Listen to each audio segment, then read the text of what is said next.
Hello everyone, welcome to CPK Social Science classes. So dear student, in this lecture discuss our new topic that is about organized and unorganized sector. Student इससे पहले हम अपना topic जो cover किया था how to create more employment कि country में employment को कैसे जनरेट किया जाता है। और उससे पहले हमने 3 सेक्टर्स के बारे में डिस्कस किया था जो सेक्टर्स थे नेचर एक्टिविटी के बेस पर। 3 सेक्टर थे, प्राइमरी, सेकेंडरी एंड टर्शरी। आज के जो हम सेक्टर्स पढ़ रहे हैं that are based on employment condition, you can say that, और वर्किंग कंडीशन। कि वर्किंग कंडीशन के अकॉर्डिंग हमने जो सेक्टर्स को डिवाइड किया है वो डिवाइड किया हमने ऑर्गेनाइज्ड और अनऑर्गेनाइज सेक्टर में। तो स्टूडेंट मैं आपको ऑर्गेनाइज्ड और अनऑर्गेनाइज सेक्टर के बारे में बताने से पहले आपके एनसीईआरटी की बुक में स्टोरी दी हुई है। स्टोरी है कांता की और कमल की। कांता की स्टोरी में क्या है, थोड़ा सा आपको मैं इंट्रो बता रही हूँ दोनों की स्टोरी का। कांता जो है वो एक ऑफिस में वर्क करती थी और उसका ऑफिस 9:30 से 5:30 चलता था।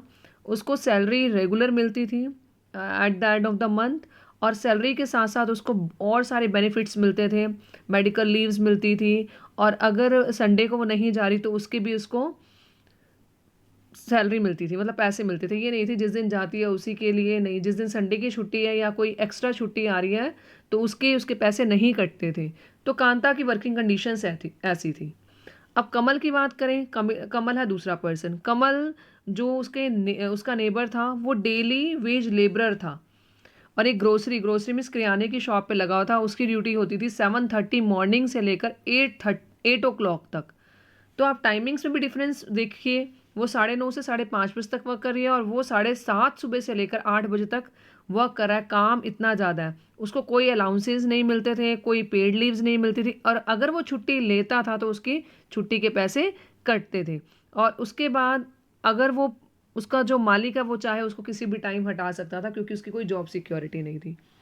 तो कांता और कमल की दोनों वर्किंग कंडीशंस आपने देख ली है कि कांता ऑफिस में जाती है जहाँ पर उसको फिक्स सैलरी मिलती है और उसके साथ उसको एक्स्ट्रा बेनिफिट्स भी मिलते हैं, और उसकी जो टाइमिंग्स है वो भी कम है। जहाँ कमल है उसकी टाइमिंग्स भी ज़्यादा है, और अगर वो कोई छुट्टी लेता है तो उसके पैसे भी कटते हैं और उसकी संडे की भी छुट्टी नहीं होती है। तो दोनों की वर्किंग कंडीशन के बाद आप मुझे बताएंगे ये दोनों कौन से सेक्टर में आते हैं, कि कांता को हम कौन से सेक्टर में बोलेंगे और कमल कौन से सेक्टर में आता है। You will tell me in my comment section. Okay students, अब है ऑर्गेनाइज सेक्टर और अनऑर्गेनाइज सेक्टर में डिफ्रेंसिएशन देखते हैं दोनों की स्टोरी को रिलेट करके। ऑर्गेनाइज सेक्टर क्या होता है? ऑर्गेनाइज सेक्टर वो सेक्टर होता है that is registered by government, जो गवर्नमेंट के अंडर वर्क करता है, गवर्नमेंट के रूल्स और रेगुलेशन चलते हैं, गवर्नमेंट के द्वारा रजिस्टर किया जाता है, उसको बोला जाता है ऑर्गेनाइज सेक्टर। और अनऑर्गेनाइज सेक्टर होते हैं जो गवर्नमेंट के अंदर रजिस्टर्ड नहीं होते हैं, गवर्नमेंट के अंदर नहीं आते हैं, गवर्नमेंट के रूल्स और रेगुलेशन को फॉलो नहीं करते हैं। और ऑर्गेनाइज सेक्टर्स हैं वो रूल्स फॉलो करते हैं, रेगुलेशंस फॉलो करते हैं which are made by the government. Government ने जो रूल्स बनाए हैं उन रूल्स को उन्हें फॉलो करना पड़ता है। कौन कौन से रूल्स हैं? जैसे हम रूल्स और रेगुलेशन, कुछ लॉज हैं जैसे फैक्ट्री एक्ट हो गया, मिनिमम वेजेस एक्ट हो गया, पेमेंट ऑफ ग्रेच्युटी एक्ट हो गया, शॉप्स एंड एस्टैब्लिशमेंट एक्ट हो गया। ये कुछ एक्ट्स हैं जिसके अंडर ऑर्गेनाइज सेक्टर के लोग, ऑर्गेनाइज सेक्टर इन एक्ट्स को मानकर चलता है। और अनऑर्गेनाइज सेक्टर में ऐसे कोई भी रूल्स और रेगुलेशंस को माना नहीं जाता। ऑर्गेनाइज सेक्टर में जॉब सिक्योरिटी होती है कि अगर गवर्नमेंट के हम किसी इंस्टीट्यूशन में वर्क कर रहे हैं तो वहाँ पर हमारे को कोई आसानी से निकाल नहीं सकता, तो जॉब सिक्योरिटी रहेगी। इवन हम संडे को वर्क नहीं कर रहे हैं तो वहाँ भी हमें एक्स्ट्रा बेनिफिट्स मिलेगा। तो जॉब सिक्योरिटी होती है ऑर्गेनाइज सेक्टर में। अनऑर्गेनाइज सेक्टर में ऐसी कोई भी जॉब सिक्योरिटी नहीं होती है। जो पर्सन्स होते हैं they have to depend on the whims of the employer, कि एम्प्लॉयर जैसा चाहेगा उसी के अकॉर्डिंग उन्हें काम करना पड़ेगा। और विदाउट एनी इंटीमेशन किसी भी टाइम जो एम्प्लॉयर है वो अपने एम्प्लॉय को निकाल सकता है। तो वहाँ पर अनऑर्गेनाइज सेक्टर का सबसे बड़ा ड्रॉबैक ये है कि जॉब सिक्योरिटी नहीं है वहाँ पर। ऑर्गेनाइज सेक्टर में वर्किंग जो होती है वो फिक्स्ड आवर्स के लिए होती है, कि जैसे हमने कांता की स्टोरी को रिलेट किया था कि she has to work 9:30 AM to 5:30 PM, इतना ही उसे काम करना है।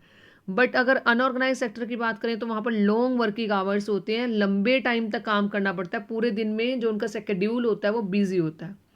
They get extra benefits. Organise sector में एक्स्ट्रा बेनिफिट्स दिए जाते हैं जैसे पेड लीव्स, उसके साथ मेडिकल बेनिफिट्स की कुछ मेडिकल नीड पड़ी है तो वो बेनिफिट्स भी प्रोवाइड करवाए जाते हैं कंपनी की तरफ से, ऑर्गेनाइजेशन की तरफ से। और प्रोविडेंट फंड्स हो गए और ग्रेच्युटी हो गई। और इवन अगर पर्सन का टाइमिंग फिक्स है कि शी और he has to work till 5:30 और उसके अलावा वो पर्सन काम करता है तो उसको उसके एक्स्ट्रा पैसे मिलते हैं, पेड फॉर ओवर टाइम। और जबकि अनऑर्गेनाइज सेक्टर में ऐसे कोई भी बेनिफिट्स नहीं मिलते हैं, वहाँ पर एज अ वेजेस मिलते हैं।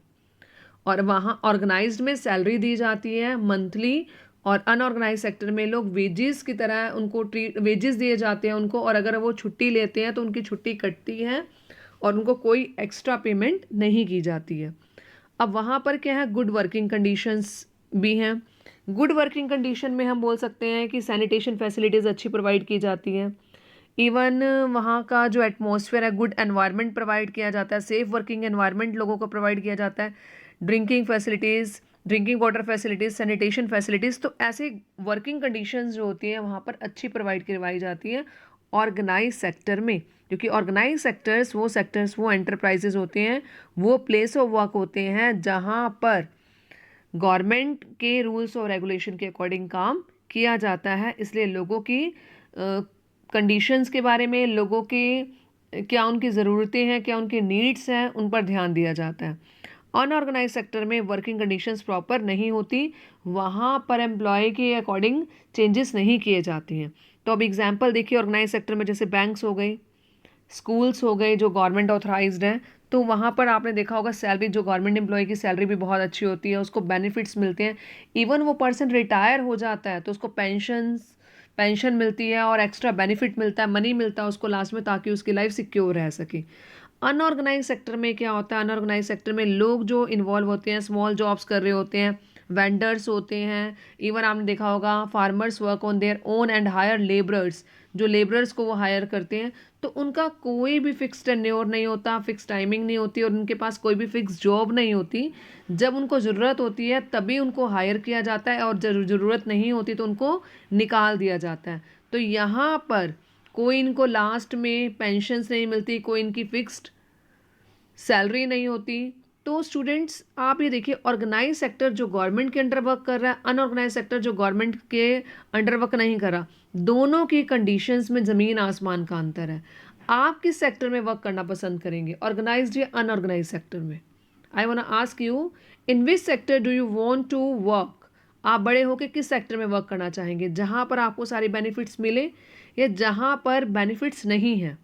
तो स्टूडेंट्स, आई होप आपको क्लियर हो गया होगा ऑर्गेनाइज्ड और अनऑर्गेनाइज्ड सेक्टर में क्या डिफरेंस है। ऑर्गेनाइज देखो नेम से ही पता चल रहा है कि वो दैट इज ऑर्गेनाइज्ड, और अनऑर्गेनाइज्ड मतलब है जहाँ पर रूल्स और रेगुलेशंस नहीं चलते हैं, नहीं माना जाता है, उसको अनऑर्गेनाइज्ड कहते हैं। अब आप कहेंगे कि अनऑर्गेनाइज सेक्टर है, वहाँ पर रूल्स रेगुलेशंस नहीं हैं, इतनी वेजेस नहीं हैं, जॉब सिक्योरिटी नहीं है, लॉन्ग वर्किंग आवर्स हैं वहाँ पर, फिर भी still people are working over there. Why? लोग वहाँ पर काम क्यों करते हैं? इसका भी रीज़न है क्योंकि there is a lack of jobs in India. लोगों के पास इतनी जॉब नहीं है। आज एक पर्सन को हटाते हैं हम जॉब से, उस लाइन लगा के 100 पता नहीं कितने लोग खड़े होंगे कि हमें ये सीट मिल जाए। तो इसलिए लोगों के पास काम नहीं है, इसलिए उन्हें जो वर्क मिलता है, जिस कंडीशंस में वर्क मिलता है, वो करने के लिए तैयार हो जाते हैं। इसलिए अनऑर्गेनाइज सेक्टर में भी बहुत सारे लोग काम करते हैं। अब अनऑर्गेनाइज सेक्टर में अगर बहुत सारे लोग काम करते हैं तो कुछ ना कुछ गवर्नमेंट को भी करना चाहिए कि वो उन लोगों को बचाए। तो देखते हैं अपना इसी के साथ एक टॉपिक रिलेट किया हुआ है, how to protect workers in the unorganise sector, कि अनऑर्गेनाइज सेक्टर में हम वर्कर्स को कैसे प्रोटेक्ट कर सकते हैं, कैसे बचा सकते हैं। देखिए students, organise sectors are moving towards unorganise sector. Moving towards unorganise sector means सारे और ऑर्गेनाइज सेक्टर ये चाहते हैं कि हम अनऑर्गेनाइज सेक्टर्स में चेंज हो जाए। एज अ ओनर की बात कर रही हूँ, अगर मैं कंपनी की ओनर हूँ और मैं ऑर्गेनाइज सेक्टर में हूँ, तो मैं क्या चाहूँगी कि मैं अनऑर्गेनाइज सेक्टर में शिफ्ट हो जाऊँ। क्यों? मैं मेरे अंदर ऐसा लालच क्यों है कि मैं ऐसा क्यों चाहती हूँ कि मैं अनऑर्गेनाइज सेक्टर में शिफ्ट हो जाऊँ? क्योंकि ऑर्गेनाइज्ड में सारा काम रूल्स और रेगुलेशंस के अकॉर्डिंग चलता है, और ऑर्गेनाइज सेक्टर का जो ओनर है उसको भी रूल्स और रेगुलेशन के अकॉर्डिंग वर्क करना पड़ता है, सारा पेपर वर्क दिखाना पड़ता है।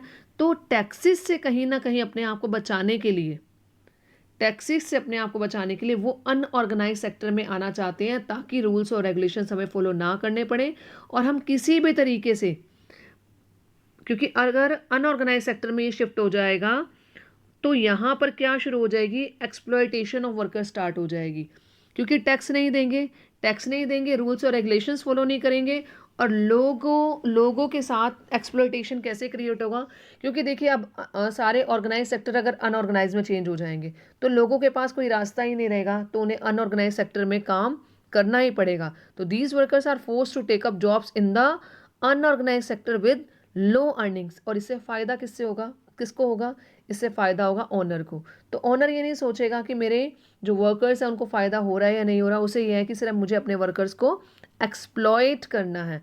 तो इसके लिए उनको एक्सप्लॉइटेशन से बचाने के लिए, तो hence besides the need for more work, there is also a need for protection and support of the workers in the unorganized sector, कि अनऑर्गेनाइज सेक्टर में हमें प्रोटेक्शन देनी है लोगों को, ताकि उन्हें बचाया जा सके, उनके साथ एक्सप्लॉयटेशन ना हो।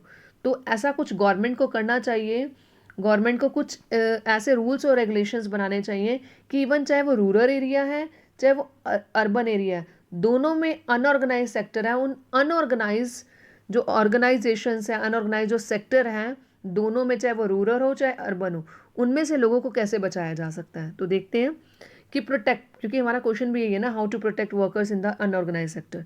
तो रूरल एरियाज़ में हम कैसे बचा सकते हैं, मतलब गवर्नमेंट क्या स्टेप्स उठा सकती है वर्कर्स को प्रोटेक्ट करने के लिए, उनको एक्सप्लॉयटेशन से बचाने के लिए। अब देखते हैं कौन कौन से रूरल एरियाज़ में ऐसे अनऑर्गेनाइज्ड में आते हैं। लैंडलेस एग्रीकल्चर लेबरर्स, मतलब लेबरर हैं जो एग्रीकल्चर पे काम करते हैं, एग्रीकल्चर के ऊपर डिपेंडेंट हैं, पर उनके पास अपना लैंड नहीं है, तो किसी और के लैंड के ऊपर वो डिपेंडेंट है। स्मॉल और marginal farmers, even share croppers, जो आपस में मिलकर काम करते हैं और जो क्रॉप होती है उसका शेयर करते हैं। ब्लैक स्मिथ हो गए, गोल्ड स्मिथ हो गए, ये कुछ रूरल एरियाज़ में आते हैं। रूरल एरियाज़ में ऐसे लोग हैं जो अनऑर्गेनाइज सेक्टर में आते हैं। तो गवर्नमेंट को इनको they need to be spotted through. कैसे सपोर्ट करना चाहिए, अगर मान लो लेबरर्स हैं, एग्रीकल्चर में काम करने वाले हैं, तो गवर्नमेंट को उनको कम से कम वो इंटरफेरेंस नहीं कर सकती, पर कम से कम इतना तो इंश्योर कर सकती है लोगों की हेल्प करने के लिए कि उनको टाइमली सीड्स की डिलीवरी हो जाए, इवन उनको टाइमली एग्रीकल्चर इनपुट्स मिल जाए, जैसे फर्टिलाइजर्स की ज़रूरत है, इंसेक्टिसाइड्स, पेस्टिसाइड्स, इन चीज़ों की ज़रूरत है। तो कम से कम उन लोगों को जो फार्मर्स हैं, जो लैंडलेस फार्मर्स हैं, उनको ये चीज़ें मिल जाएं, और ताकि वो अपना प्रोडक्शन प्रोसेस स्टार्ट कर सके, मतलब क्रॉप्स को ग्रो कर सके, तभी उनको आउटपुट मिलेगा। इवन साथ के साथ गवर्नमेंट को क्रेडिट प्रोवाइड कराना चाहिए, क्रेडिट भी चीप रेट पर, ताकि लोग अगर उन्होंने अपना कोई काम स्टार्ट करना है तो वो आसानी से अपना काम स्टार्ट कर सकें खुद का, और एक्सप्लॉयटेशन से बच सकें। स्टोरेज फैसिलिटीज़ मिल जाए उनको, इवन वो अपने मार्केट्स में जाके अपने मार्केट आउटलेट्स उनको मिल जाए जहाँ पर वो काम कर सकें। तो गवर्नमेंट रूरल एरियाज़ में कुछ ऐसे स्टेप्स उठा सकती है जिस वजह से रूरल एरियाज़ में जो लोग अनऑर्गेनाइज सेक्टर में आते हैं उनको कहीं ना कहीं एक्सप्लॉयटेशन से बचाया जा सकता है, क्योंकि गवर्नमेंट के रूल्स और रेगुलेशंस यहाँ पर फॉलो नहीं होते, पर गवर्नमेंट इन लोगों के लिए कम से कम काम तो कर सकती है इनको बचाने के लिए, ताकि इनको भी ये भी मनी जनरेट कर सकें, अपना काम कर सकें और अच्छी लाइफस्टाइल जी सकें। अब देखते हैं अर्बन एरियाज़ में। अर्बन एरियाज़ में क्या है, अर्बन एरियाज़ में कौन कौन से लोग जो हैं जो अनऑर्गेनाइज सेक्टर में आते हैं। अर्बन एरियाज़ मतलब शहर में भी अनऑर्गेनाइज सेक्टर्स हैं। कौन कौन से हैं, कौन कौन से लोग उसमें आते हैं, workers in small scale industries में जो काम करते हैं, कैजुअल वर्कर्स इन कंस्ट्रक्शन। अब कैजुअल वर्कर्स इन कंस्ट्रक्शन क्या होते हैं, आपने देखा होगा, हमें अपने घर पे कंस्ट्रक्शन वर्क कराना है तो उसके लिए मज़दूर या मैसन चाहिए, तो हम रोड की साइड पे देखते हैं कि रोड की साइड पे इतने सारे लोग खड़े होते हैं काम के लिए, तो लोग आते हैं वहाँ से, उनको मिस्त्री को और मज़दूर को अपने साथ ले जाते हैं। तो किसी दिन उनको काम मिलता है, किसी दिन उनको काम नहीं मिलता। अगर तो कोई उन्हें लेने आ गया कि हमारे घर पे काम है, कंस्ट्रक्शन वर्क चल रहा है तो आप चलिए, तो कुछ लोगों को काम मिलता है और कुछ लोगों को वहाँ पर काम नहीं मिलता। इवन जिनको काम मिलता है उनको भी परमानेंटली काम नहीं मिलता, ये नहीं है कि वो फुली एम्प्लॉयड है, तो वो भी अनऑर्गेनाइज सेक्टर में आ जाते हैं। ट्रेड और transport, street vendors, garment makers, rag pickers मतलब जो कूड़ा कचरा वगैरह उठाते हैं वो हो गए, ये सारे लोग आते हैं अनऑर्गेनाइज सेक्टर में। तो इनको भी कैसे सपोर्ट प्रोवाइड करनी चाहिए, they need to be supported through by procuring raw material, कि गवर्नमेंट इनको रॉ मटेरियल प्रोवाइड करे, और जो ये आउटपुट बनाते हैं रॉ मटेरियल अगर यूज़ गवर्नमेंट अगर इनको रॉ मटेरियल प्रोवाइड कराएगी, चीप रेट पर प्रोवाइड कराएगी, कहीं ना कहीं रॉ मटेरियल में इनको प्रोवाइड कराने में इनकी हेल्प करेगी, तो ये अपना खुद का प्रोडक्शन कर सकते हैं, और जो प्रोडक्शन हो जाएगा उसको बेचने में भी इनकी मदद करनी चाहिए गवर्नमेंट को। नेक्स्ट है by taking strict action against discrimination done by employers. कई बार क्या होता है, देखो कुछ एम्प्लॉयज़ अनऑर्गेनाइज सेक्टर में काम कर रहे हैं, वो लो वेजेस पे भी काम करने के लिए तैयार हो जाते हैं, कम उनको पैसा मिलता है वो तब भी तैयार हो जाते हैं, पर कहीं ना कहीं कुछ कम्युनिटीज़ हैं, जैसे शेड्यूल्ड ट्राइब्स हैं, शेड्यूल्ड कास्ट के लोग हैं, बैकवर्ड क्लास के लोग हैं, उनको कहीं ना कहीं इरेगुलर और लो पेड वर्क के साथ साथ उनको फेस करना पड़ता है डिस्क्रिमिनेशन, सोशल डिस्क्रिमिनेशन। तो उनको दोनों तरफ से दिक्कत होती है, दोनों तरफ से वो एक्सप्लॉइट होते हैं, इकोनॉमिकली भी कि उनको मनी कम मिल रहा है, वेजेस कम मिल रहे हैं, और सोशली भी कि उनको इक्वल ट्रीटमेंट नहीं मिलता। तो गवर्नमेंट को यहाँ पर स्टेप लेने चाहिए इन लोगों को डिस्क्रिमिनेशन से बचाने के लिए, कि जितना ये काम कर रहे हैं इनको इक्वल वर्क के इक्वल वेजेस मिलने चाहिए। तो गवर्नमेंट को ये रूल बनाना चाहिए, चाहे वो पर्सन अनऑर्गेनाइज्ड में है चाहे वो ऑर्गेनाइज्ड में, कि जितना काम कर रहा है, क्योंकि गवर्नमेंट ने एक रूल चलाया हुआ है equal wages for equal work, कि जो पर्सन जितना काम करेगा उसके अकॉर्डिंग उसको इक्वली वेजेस भी मिलेंगी। तो गवर्नमेंट को स्ट्रिक्ट एक्शन लेना चाहिए कि अगर इनके साथ डिस्क्रिमिनेशन होता है और अगर इनको लो वेजेस दी जाती है। और गवर्नमेंट को एक ऐसा एक्ट पास करना चाहिए, minimum wages act should be passed, कि ऐसा एक्ट पास करना चाहिए कि कम से कम बेसिक वेजेस तो हर पर्सन को मिले। जैसे नरेगा हमने पीछे पढ़ा है, मैगनेगा, जिसमें महात्मा गांधी वाला हमने देखा था अभी लास्ट लेक्चर में मैंने आपको बताया, तो उसमें भी गवर्नमेंट 100 डेज़ की एश्योर्ड एम्प्लॉयमेंट दे रही है, कि अगर 100 डेज़ की एश्योर्ड एम्प्लॉयमेंट एक पर्सन को नहीं मिलती है तो गवर्नमेंट उनको अलाउंस प्रोवाइड करेगी। तो कुछ ना कुछ इन लोगों के साथ होना चाहिए कि इनको काम मिलना चाहिए, या कुछ ऐसे कंस्ट्रक्शन वर्क स्टार्ट करें जहाँ पर ये लोग इन्वॉल्व हो सके, क्योंकि लोगों को काम चाहिए, अगर लोग काम करेंगे तभी वो अर्निंग कर पाएंगे, तभी वो अपना लाइवलीहुड चला पाएंगे। तो गवर्नमेंट को कोई ना कोई कंस्ट्रक्शन वर्क, कोई ना कोई बिजनेस, कोई ना कोई फैक्ट्री स्टार्ट करनी चाहिए ताकि इन लोगों को काम मिल सके, और कुछ रूल्स और रेगुलेशंस बनाने चाहिए, कुछ एक्ट्स बनाने चाहिए ताकि इन लोगों का एक्सप्लॉयटेशन ना हो सके। तो आई होप स्टूडेंट आपको इसके आज के लेक्चर में क्लियर हो गया होगा। हमने पढ़ा है अपना फर्स्ट टॉपिक जो हमने किया है इसके अंदर ऑर्गेनाइज्ड और अनऑर्गेनाइज सेक्टर में, जो एक पोटेंशियल रखता है 5 मार्क्स का क्वेश्चन कवर करने में। इसमें ऐसे भी आ सकता है कि ऑर्गेनाइज्ड और अनऑर्गेनाइज सेक्टर में क्या डिफरेंस है, या सिर्फ आपको ऑर्गेनाइज सेक्टर के बारे में बता दिया जाएगा और इसके फीचर्स पूछ लिए जाएंगे, और या आपको एक दे दिया जाएगा कि ये पर्सन ऑफिस में काम करता है, इसकी वर्किंग कंडीशंस ये हैं, तो ये बताओ कौन से सेक्टर में आता है और आगे इसकी करेक्टरिस्टिक्स बताइए।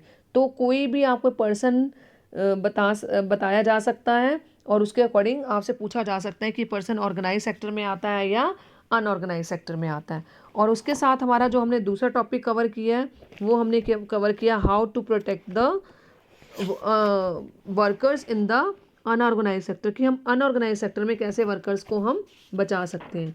तो आई होप स्टूडेंट आपको इस आज के लेक्चर में ये क्लियर हो गए होंगे दोनों क्वेश्चन। तो आज का हमारा जो क्वेश्चन है कि doctor in AIIMS will come into which sector, doctor जो है एक एम्स में वर्क करता है, एम्स हॉस्पिटल में वर्क करता है, वो कौन से सेक्टर में आएगा। ओके स्टूडेंट्स, नेक्स्ट वाली वीडियो लेक्चर में हम डिस्कस करेंगे अपना न्यू टॉपिक। Thank you.